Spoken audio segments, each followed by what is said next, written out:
Hello friends, welcome back to another video. This one is a little bit different. So I had an idea for a video that I wanted to do, and I wanted to paint some famous pieces of art, but I don't know, I didn't have enough confidence in myself to try and make them replicas or anything like that. So I knew that I wanted to make them somewhat stylized. So before I knew what exactly I was going to do them, you will see later in a Mona Lisa one, that I was going to do them in the traditional colors and style of the original piece. However, I had painted the Mona Lisa one and it sat on my easel staring at me for weeks, possibly even a couple of months. And it just wasn't sitting with me very well. There was something that, I don't know, there was something about it that was missing and I didn't know what it was. So yeah, like I said, after quite a while, I came upon this idea where perhaps if I just chose a color scheme, I could make each of the pieces in this exact same color scheme and just kind of more so work in values. So use that light creamy color for anything there's the Mona Lisa one that I was talking about. So I had tried to do it in the original colors, and then something just wasn't sitting with me well.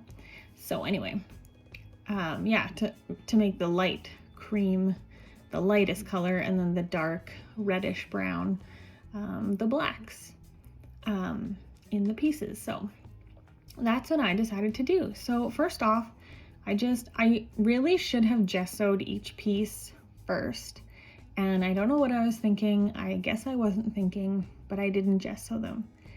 So I was working straight on the raw canvas, which is not exactly the best idea, but like I said, I forgot.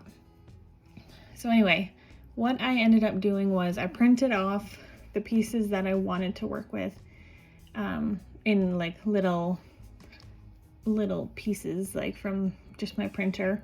I put maybe 4 on a sheet, 8.5 by 11 sheet, and then I went from that and I sketched the piece on a square. Now most of the pieces, their originals are not in square form, so I did have to manipulate some of the perspective and whatnot, but regardless, I sketched all of the pieces first because I knew that when I was going to be mixing the colors, I specifically went out and I bought colors for this project, but I knew that I would be mixing some of the values along the way and mixing some of the colors together and whatnot. So what I decided to do was I figured this would be an all-day project. I would have to start and finish all of the pieces on the same day so that I could make sure I had the exact same color run through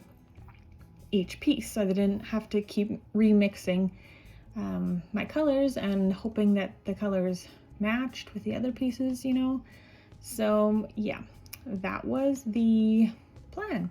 And I finally found a day where I had all day. It was a Saturday, so I was able to do it, and it worked out well. Now here you can see that I put details in the face, and then later on I decided, you know what? I think I want all of the faces that are in any of the pieces. I think I would rather have them without detail, because I feel like that would lend itself a little bit better to the abstract feel of it, the stylized effect. So that's what I ended up doing.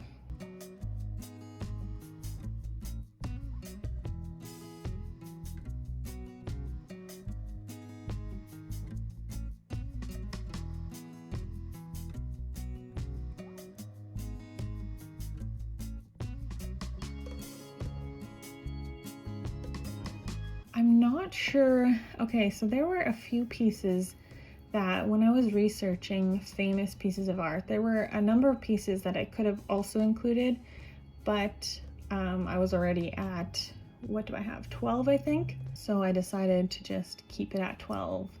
I felt like that was enough. And it turned out to be enough at the end when you see it on my wall in a kind of like a gallery format, which is kind of what I wanted it to be. It's meant to be like a series. They belong together. Yeah, so I guess I should say that these canvases are 12 by 12, but they were the cheap brand from Michaels, which I don't really recommend, but I'm still a beginner, so I still use the cheaper brand. But yeah, so like they are meant to be 12 by 12, but most of them were like more like 11 3/4, you know, so it wasn't exact on the wall. It didn't measure out perfectly, but anyway, maybe I should tell you guys what I am using. So I am actually using acrylic paint, but I did include a gel medium. I believe it's a matte gel medium, and I love working with gel medium, especially with acrylics, because it stretches the life of the acrylic. So like you can have I guess a blob, for lack of a better word, on your palette, and that blob of acrylic will last you much longer if you're using a gel medium. Also, it doesn't dry as fast, which is very handy. It's of course not going to be as comparable to like an oil paint, but it is still a lot easier to work with when you use a gel medium. Another thing that I do like about the gel medium is it makes the paint thicker, so I feel like you get that painterly look easier, I guess, with a gel medium. So yeah, I definitely recommend, if you guys are into acrylic painting, to look at including you can get like glossy gel, you can get matte or satin. There's all sorts of different variations of a gel medium, but I definitely recommend trying that. Now, one thing that I wanted to mention is, for any of you guys who paint like canvases or pieces, especially if you're in the market of selling those pieces, how do you decide what your signature should be? Like, all of these pieces are done, I just haven't put my signature on them because I don't know what kind of signature to commit to, which sounds kind of silly, but I would like all of my pieces to like have the same signature, I guess, you know? So I would like to find out now what kind I like. Yeah, I don't know. It's kind of a minor thing, but something I just wanted to bring up. This piece in particular is a Picasso. This one is a couple of cherubs on the Sistine Chapel. I'm trying to remember off the top of my head what are the other ones I had. American Gothic is one. Obviously the Mona Lisa is one. The portrait, that's the Picasso one, Portrait of Marie Therese Walter. Then there's Starry Night by Leonardo da Vinci. Oh no, Starry Night is by Vincent van Gogh. The Kiss, which is actually the piece that inspired this entire idea. I love the original artwork called The Kiss. I'll point it out when it comes back on the screen. There was The Scream, The Son of Man, The Persistence of Memory. What else was there? Girl with the Pearl Earring. I don't know, it's a French one. L'Etoile? I have no idea. That's the one with the girl dancing. Was that it? That might have been it. Oh, the swing as well. Yeah, so this is kind of where I decided to make all of the faces more just a flat color without detail. And I really like the effect that gave. I really struggled with this Picasso hand here with the coloring because it was blending in with her face. But anyway, I got it to a place where I was somewhat happy with it. It was really interesting to see the approach and the different styles that different famous artists had. And I had a lot of fun with this project. I would definitely recommend it if anyone is interested in doing something like this. It was a lot of fun and I think you should try it. This is that persistence of memory one.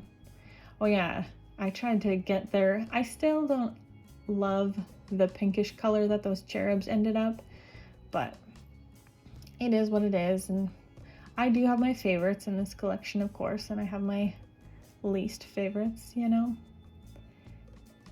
But I thought the kiss would come back up here, but yeah, so my husband helped me figure out how to hang these on our large wall, which was very nice of him, because if I had done it on my own, it definitely wouldn't have looked as symmetrical or planned out. So thanks, honey, for that. And this is how it looked on my wall, and I'm very pleased with how it turned out. So yeah, let me know what you guys thought, and yeah, just leave your comments in the section below. I'd love to hear what you guys think, and maybe what kind of art projects you're working on at the moment. That would be pretty cool. And yeah, thank you guys so much for watching. I hope you have a lovely day, and I will see you in the next one. Bye!